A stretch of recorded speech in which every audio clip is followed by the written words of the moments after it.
Just shut up and eat your soup. Hello everyone and welcome to the 39th episode of the Blind Pinterest Challenge, the series where I recreate crafts and DIY projects from Pinterest without any instructions, because it's finally springtime and I kind of fancy some nice spring crafts. And I think the best place to find those things would be Pinterest, obviously. Also, I don't think I've ever mentioned this before, but Pinterest hasn't sponsored this series or anything. Just in case anyone thought that Pinterest was paying us to make these, they absolutely aren't. You're not worth it. But if Pinterest and the bosses of Pinterest, whoever they are, do see these videos and want to send a little bit of money my way just because of all the free advertisement that I've given them, then I will not say no. I will happily receive it. Slut. Because sometimes these episodes absolutely bankrupt us. I spend a fortune on crafts. It's fine though, because honestly, if I didn't spend my money on crafts, what else would I spend my money on? I'm gonna spend it on like clothes. Blech. Okay, so for my first spring craft idea, I think I want to try these like plushy little chickens made out of fabric. And the reason I'm picking these is because now that I've got a sewing machine, I'm not terrified of textile-based projects. I'm so proud of you. I think I can easily whip this out. And I think they're absolutely adorable. Little chickens. I think they're chickens anyway, or are they ducks? They're some sort of bird. I'm excited to get my sewing machine out. Never ever thought those words would come out of my mouth.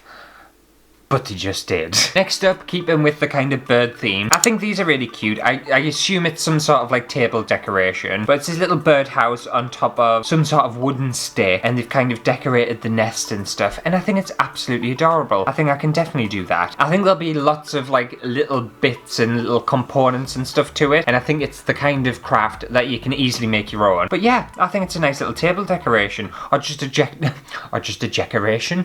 decoration as it is. What's happening? And finally, I thought I would try this very simple looking, like button flower, like salt shaker thing. I'm not entirely sure what it would be. I have a hard time with this one. I don't know whether it's a kid's craft or whether it's an adult's craft or whether it's just a craft for craft's sake. It doesn't feel like it's got a very clear point of view of what this is supposed to be, where it's supposed to go. I know it's obviously supposed to be like a little bunch of flowers that are made up by buttons, but why in a salt jar? There's lots of questions and not enough answers for me, and I'm hoping by making it I might potentially have some answers for you, but I also just might have more questions. But I'm going to try it anyway. Okay, I'm finally back and I'm ready to start crafting. So I thought we'd start off with the little salt shaker flower pot, because I thought that was super cute and I think it's going to be easy to make. I have made a little bit of a mistake. So I didn't buy any green wire for this because I knew I already had some, and I do. I have absolutely loads. Unfortunately, it does fit in my little salt shaker holes. It fits in there absolutely fine. However,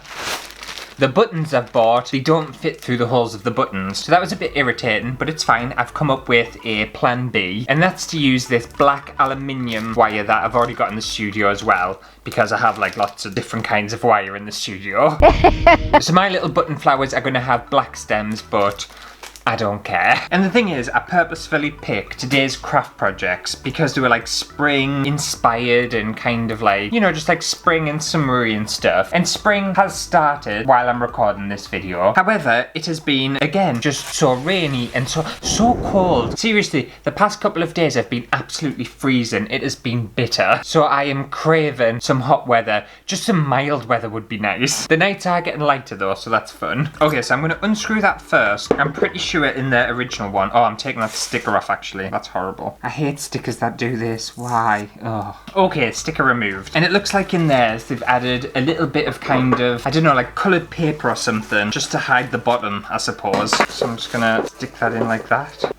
So some of theirs have just buttons and some of them have flowers. So at the top they must have kind of woven the wire through each of the holes. Well, this is surprisingly a little bit more trickier than I had in mind. I think obviously if you're gonna thread through it, it's fine, but wire doesn't really want to be manipulated like thread. No, don't pull the other one through. I'm not using a specific technique. This is just called manhandling everything. Come on, fit through the hole. The very last hole you need to get through. I think we're through. I'm gonna tighten that up. I can't see. Everything's too small. I think that's through. So you want to thread the wire through the button kind of like thread, like you normally would. It's just way trickier because obviously it's hard wire. I would advise doing that first before you do the rest. And then I suppose we just see how long we want it. Cut it and then shove you in. Wait there because I know some of theirs have like little cute bits. Oh, that's even cuter. Look at that. Right, and then I'm gonna demonstrate, who do I think I am? You're a twat! I'm gonna try and make one with the flower background. So I think they've done basically the same thing, but I'm gonna cut a little bit of foam out and then just kind of try and make a little bit of a flower shape. That looks awful. Try that again.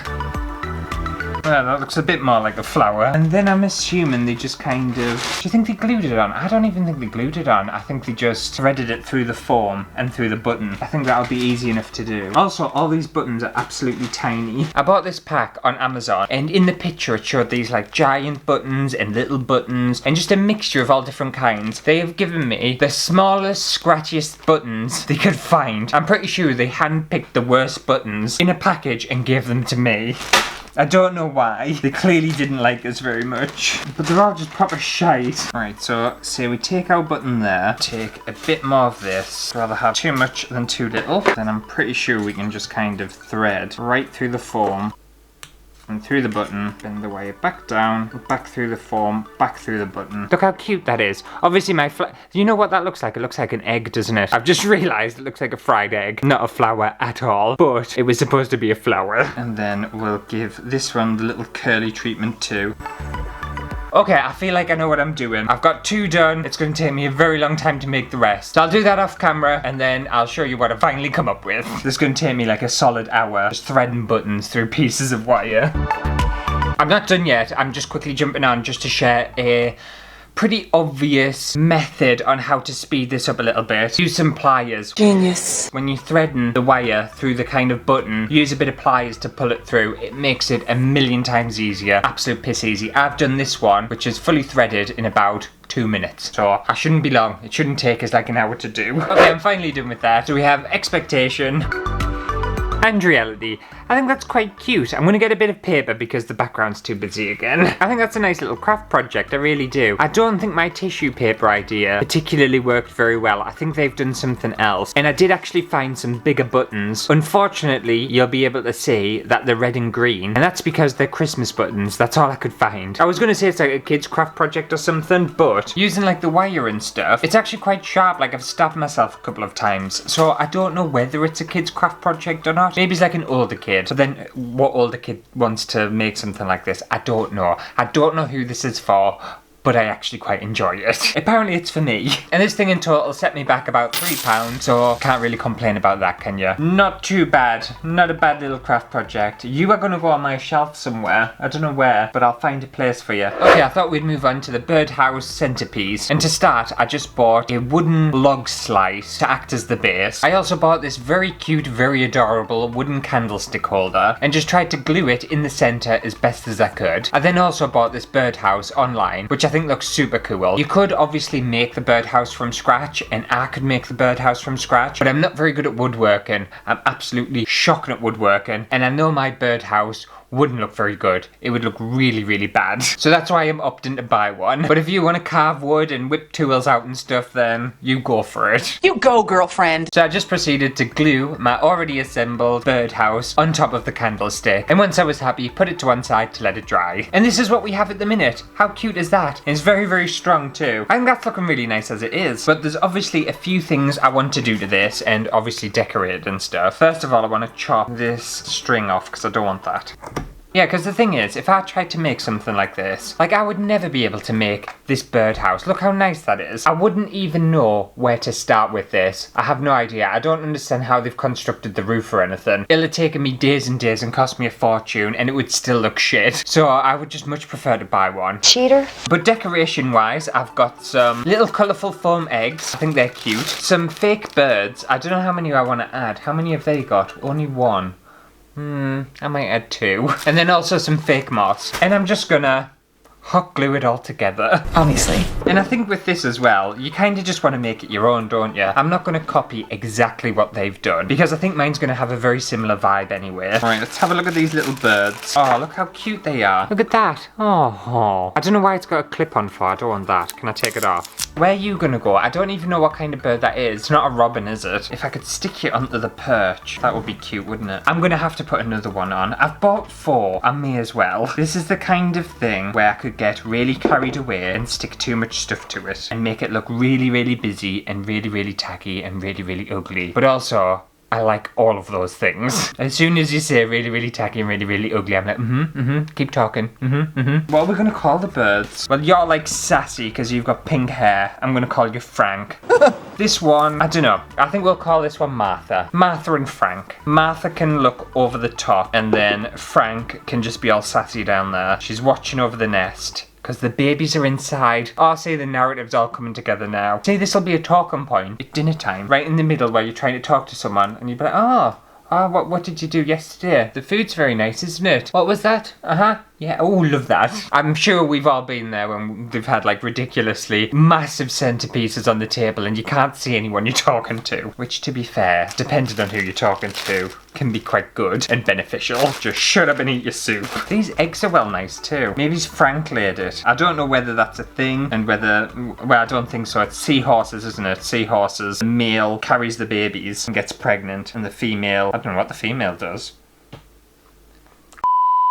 That was filthy. I might have to beep that out what I just said because that was rank. The fact that it just came out of my mouth so willingly. Oh, this is risky because these eggs look really cool and I want to put so many eggs on this, you have no idea. This is a proper cute little idea. I wonder who thought of it. I'm sure there's many, many different versions of this on Pinterest, so it's very difficult to track down the original creators. Whoever did, and if you're out there and if you're watching this video, well done. I think it's an absolutely super cool idea. Hopefully it'll start to encourage the weather in the UK to sort its life out. I also find as well in the UK, and yes, I'm going to whinge about the weather, I don't feel like summer lasts very long. I feel like we get a very long winter and autumn. Spring, possibly get like a nice month. And then summer, it's literally a week. Sometimes it's a day. You blink and you miss it and it's gone. And then you're back to autumn. It just proper gets you down. I would love to live in like Gran Canaria or somewhere where it's just constantly just nice. And you know, it's not like pissing down with rain all the time. Today.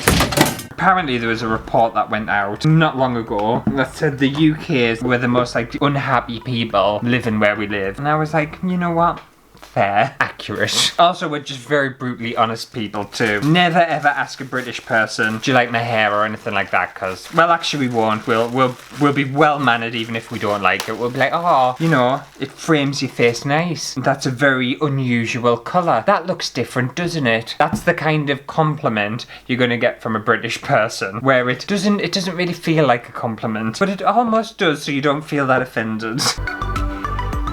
Okay, I think I'm done with that. So we have expectation and reality, and I think I've done a really, really cool version of it. I absolutely love mine. Now look how cute that is. We've got Frank there at the bottom, and then, what was her name again? Is it Mary or something, or Margaret? I don't know. Some eggs, a little bit of moss around the bottom, and then some more eggs at the base there. I think that's a really, really nice little centerpiece, or just a regular kind of spring decoration. But how much did it cost us? I spent a lot on this, on obviously all the materials and stuff. Like, I've got a giant bag of eggs, but I haven't used them all. So taking into fact that I haven't used all the materials, I reckon this cost me about £20, which I don't think is too bad. In reality, I've probably spent about 40 quid on materials, but I've got extras. And if any other Easter craft or spring craft comes up that requires lots and lots of colourful eggs, I am sorted. Okay, and for our final craft project in today's episode, I thought I would tackle the textile stuffed, is it a chicken? I think it's a chicken. And for this, I just bought some lovely yellow and white polka dot fabric. I tried my best to draw out a chicken kind of shape on this fabric. Once I was happy with that, I cut it out, flipped it over, put a second one out, and then it was just time to whip the sewing machine out and start sewing it together. I did obviously start at the bottom and kind of finish towards the bottom so I could leave a hole for the stuffing, and just stuffed as much stuffing as I possibly could into this chicken. And then once I was happy with that, I sewed it shut. And it was looking a little bit rough, so I just trimmed off some of the edges and tidied it up a little bit. And now we have this. Isn't that cute? I've sewn this all together and I think I've done a pretty decent job. Look at it. I know it doesn't really look look very chicken-like, but I don't know, I don't mind it. I don't hate it. Whenever I sew something, even if it looks shit or it looks horrible, I'm just very pleased with myself. But now I just need to add some eyes, and I'm not entirely sure what they used for eyes on theirs. I can't quite tell, but I thought it would be quite nice for some buttons, so I'll add some little buttons as eyes. And I was debating about hot gluing these buttons on, and I was like, no, we're a changed person. We own a sewing machine now. We can sew the eyes on. Obviously, I'm not going to use a sewing machine to do that, because I don't think that's possible. Can you sew buttons on with a sewing machine? I don't think you can. So I'm just gonna hand sew a couple of little cute buttons on. If people sew buttons quite often, and this is the wrong way to do it, don't shout at us. I don't really know what I'm doing. It's attached and it's very even, surprisingly. I'm quite shocked. Oh, that's not too bad. Sewing buttons isn't that bad. Just don't look behind the button, because that's where it gets a bit questionable. Anyway, I need to make a bow next. Where have I put my fabric? So I bought this very cute blue and white gingham ribbon, and unfortunately I need to make a bow, and I'm not very good at making bows. In fact, I'm shocking at making bows, because I don't know how to make a bow, apparently. I don't know why. You would think it's something that's really easy, but for some reason, I can't do it. Okay, that's the best one I've done so far. And then I think I'll just stitch that on, shall I? Okay, so we have expectation and reality. And you know what? I think I've done a very, very good job. It's not perfect. The shape's a bit weird. Like the tail's just, I don't know, it's a bit strange looking, but I feel like I've done an alright job. I feel like the body should have gone a bit higher up here, looking at the original picture, and the tail should have been shorter. And if you want a detailed look at my sewing, I don't think I've done too bad of a job. I think that looks quite nice. I tried to do the same technique as what they've done, and I feel like I've kind of done it. It's still, you know, it's a little bit rough. There's puckering and stuff. I don't know how to not get it to pucker. As soon as I stuffed it and started to sew it, it all started to do this. So I don't know what that's about. And this little stuffed chicken cost me about £7 to make, which I don't think is that bad at all. And if I look back on years, if you'd said to me 5 years ago I was going to be sewing machine and hand sewing and stuffing a little Easter chicken, I'd be like, no I'm not, you're lying to us. Me doing a textile project, I don't think I am,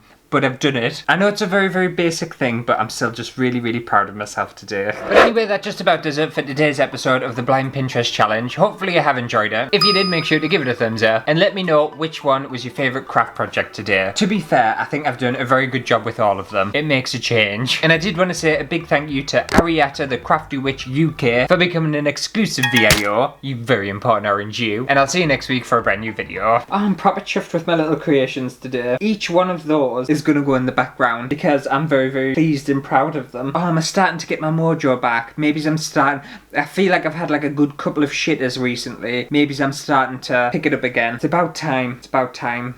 There's nothing worse than failure.